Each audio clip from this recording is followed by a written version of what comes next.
Melbourne zostanie przebudowane, Adidas będzie z Audi oraz dostaliśmy aktualizację informacji o Cadillacu. Zaczniemy jednak od Australii. Tor w Melbourne, przez wielu uwielbiany, będzie musiał przejść przebudowę, ponieważ FIA stwierdziła, że jeśli ten tor chce gościć Formułę 1 do 2037 roku, to obecne garaże i budynek się do tego nie nadają. Dlatego po wyścigu w przyszłym roku cały budynek zostanie zburzony. Rok 27 będzie takim rokiem, powiedzmy, przejściowym, gdzie gotowe mają być garaże, no i częściowo ten budynek, nazwijmy go. Wtedy on ma pomieścić 2500 osób. Cały budynek ma być gotowy do 2028 roku, ma on mieć wiele udogodnień, ma pomieścić 5000 osób, ma być tam wiele sal konferencyjnych, pokojów dla mediów, dla sędziów, 2 dodatkowe garaże. Wizualizację tego nowego obiektu macie w tym momencie na swoich ekranach, no i sami przyznajcie, że wygląda to całkiem nieźle. Cadillac informuje o swoich postępach. Szef zespołu w ostatnim wywiadzie dla f1.com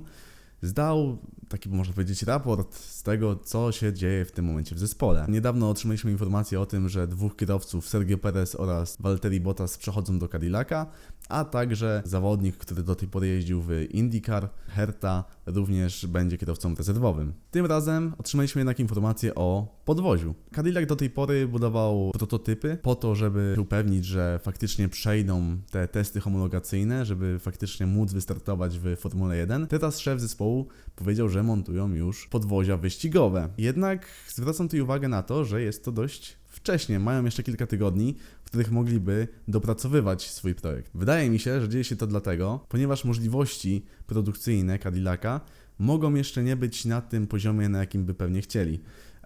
Jak wiecie, Cadillac do 2029 roku będzie od Ferrari kupował na przykład silniki, tak samo będzie kupował skrzynie biegów. Dopiero po 2029 roku planują być zespołem fabrycznym. Ale sam fakt na to, że kończą projektowanie podwozia kilka tygodni przed tym, jak mogliby jeszcze udoskonalać, lekki pesymizm może się tutaj wśród kibiców wkradać. Ale szef Cadillaca jednak z takim uporem twierdzi, że wszystko jest zgodnie z planem i wszystko idzie po ich myśli.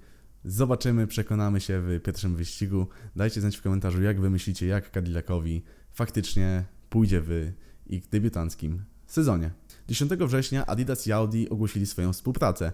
Będzie to wieloletni kontrakt, który ma zapewnić to, że Adidas będzie dostarczał zespołowi stroje, no a kibicom oczywiście różnego rodzaju merch. Jak możemy przeczytać na oficjalnej stronie Audi, jeszcze przed pierwszym startem na torze do sprzedaży trafi ekskluzywna linia odzieży, obuwia i akcesoriów Adidasa z Audi, która pozwoli fanom okazać wsparcie dla zespołu. Przypominam tylko, że Adidas już jest tak naprawdę obecny w Formule 1. Ma on kontrakt z Mercedesem. W każdym weekendzie możecie zobaczyć zawodników właśnie w Adidasie. Co jakiś czas przywożą też specjalne rzeczy. Jedną z takich była specjalna kurtka, która miała ochładzać kierowców.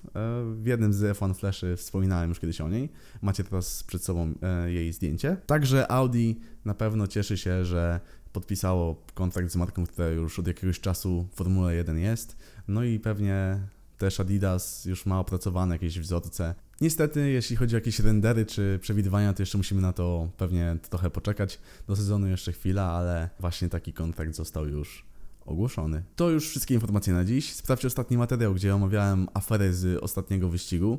A przed nami już kolejny wyścig, czyli Grand Prix Azerbejdżanu. Tam być może dalsza część tej afery. Zobaczymy, jakie będą tutaj kroki McLarena, jak będzie podchodził do kierowców. Co powie Andrea Stella, czy chociażby Zak Brown. A samo Grand Prix jest tak naprawdę jednym z moich ulubionych.